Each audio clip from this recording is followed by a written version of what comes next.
El caso cuadrado es un caso bastante especial. La mayoría de las veces la cantidad de ecuaciones y la cantidad de incógnitas de nuestro sistema no va a calzar. Por eso es que nos enfocamos ahora en el caso donde n es distinto de m, que es el que llamamos sistema rectangular. Y primeramente vamos a estudiar el sistema que tiene más ecuaciones que incógnitas, que es tal vez el más común, ¿ya? Este es un sistema que se llama sobredeterminado. Entonces, en este sistema, nosotros no podemos invertir la matriz A, ya que como mínimo, la matriz A tiene que ser cuadrada. Entonces, en el caso de una matriz rectangular, tenemos que resolverlo de otra forma, ¿ya? Y aquí yo les estoy mostrando una manera que es siguiendo el camino de la optimización. Entonces, ¿qué decimos? AX queremos que sea igual a B, pero en este caso no podemos solucionarlo únicamente invirtiendo la matriz A. Entonces, en lugar de eso, vamos a definir un error, AX menos B, que queremos que sea lo más pequeño posible, idealmente cercano a cero. ¿Cómo podemos resolver esto o cómo podemos imponer esa condición? Como sigue. Buscamos entonces un estimador de x gorro, ¿ya? Que resulta de minimizar la norma del error, ¿ya? La norma de un vector, notemos que E es un vector porque A por X es un vector y B es un vector. Entonces, la norma de un vector nos dice qué tan grande, qué tanto espacio ocupa en el espacio vectorial. Nos dice la magnitud, ¿ya? Entonces, nosotros lo que queremos es que la magnitud de este error sea mínima, ¿ya? Queremos buscar el X que hace este error mínimo. La norma cuadrada la podemos expresar también como E traspuesto por E, y luego podemos reemplazar nuestra definición del error, y así tenemos entonces un problema de minimización que podemos resolver. En una lección siguiente nosotros vamos a ver optimización, ya vamos a recordar varias formas de optimizar, ya. Aquí nos vamos a concentrar en la más sencilla, la más típica, que es tal vez la primera también que uno estudia en cálculo, que es al tener esta ecuación, nosotros podemos buscar un mínimo o un máximo de esta ecuación derivando e igualando a cero, ¿ya? Este problema, que se conoce como los mínimos cuadrados, ¿ya? O de mínimo error cuadrático, que es lo que estamos haciendo acá, tiene entonces la siguiente solución. Yo tomo la expresión, la derivo, ¿ya? Que es derivar esto por esto y esto por la derivada de esto. Nos da entonces dos veces, la derivada de ambos lados resulta igual, entonces son dos veces a traspuesto por ax menos b. Si el a traspuesto entra multiplicando, ¿ya? Podemos factorizar ese 2, ¿ya? Luego podemos pasar al otro lado de la ecuación el elemento a traspuesto b y finalmente invertir a traspuesto por a, ¿ya? Aquí hay un supuesto entonces de que a traspuesto por a es invertible. Pero notemos que si A es rectangular, entonces A traspuesto por A va a ser cuadrado, ¿ya?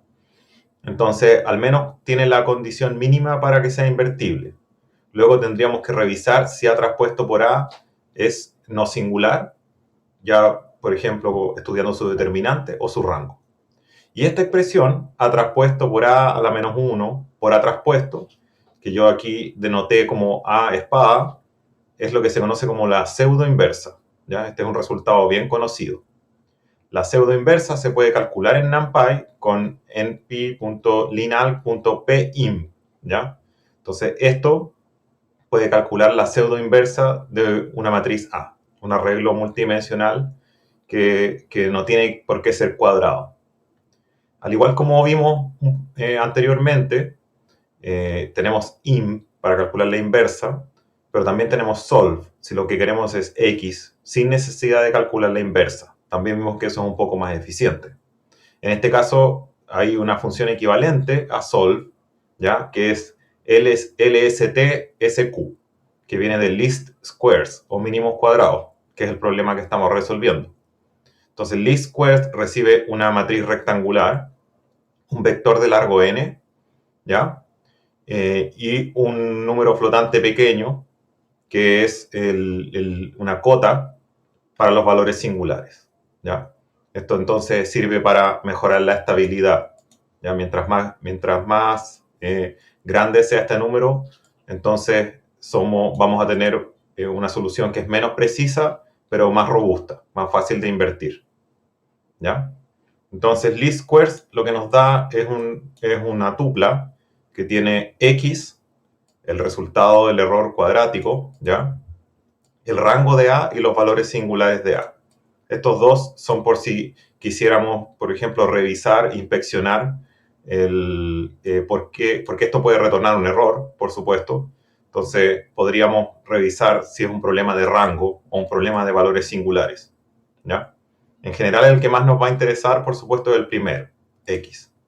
Entonces, con eso pasamos al ejercicio, que dice, encuentre los parámetros de la ecuación de la recta que ajuste estos datos, que son los datos que vimos al principio de consumo de helados. Entonces tenemos el consumo promedio de helados, es igual a θ1 por la temperatura promedio del día, más θ0, que por supuesto es un sistema lineal, ¿ya? Porque solamente tiene multiplicaciones y adiciones con respecto a las incógnitas, los parámetros.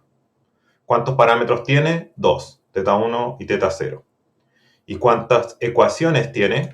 Tenemos que recordar nuestro data frame, DF, tiene 30 filas, por ende son 30 ecuaciones, ¿ya? Es un sistema entonces rectangular que tiene más ecuaciones que incógnitas, ¿ya? Es un sistema sobredeterminado, ¿ya? Entonces, vamos a identificar la matriz A y el vector B. En este caso, el vector B es el consumo. Entonces, yo voy a recuperar los valores. Entonces ahí tengo un arreglo unidimensional con los valores de consumo. Y ahora necesito la matriz A. Y la matriz A es una matriz de n por 2. ¿Por qué por 2? Porque tengo dos parámetros, ¿ya? Y yo quiero que tenga una columna. Se fijan, aquí podemos imaginar que θ0 está multiplicando un número 1. Entonces, en realidad, yo voy a querer algo como lo que sigue. Voy a crear una matriz llena de unos, ¿ya? Que va a ser tan largo como B y va a tener dos columnas. Y a la segunda columna le voy a asignar la temperatura. Entonces ahí tengo una matriz que tiene unos en la primera columna y las temperaturas en la segunda columna. ¿Cómo ahora encuentro θ0 y θ1? Puedo usar np.linalg.leastsquares. Entrego A, entrego B y el primer elemento de esta tupla es X. Entonces ahí tengo mi incógnita θ0 y θ1. θ0 es el primero porque está asociado a la primera columna que tenía unos y θ1 es el segundo que está asociado a la segunda columna que tenía la temperatura. Entonces yo puedo guardar eso. Voy a llamar θ, display θ. Finalmente se pide graficar la recta encontrada. Vamos entonces a crear un gráfico de Matplotlib.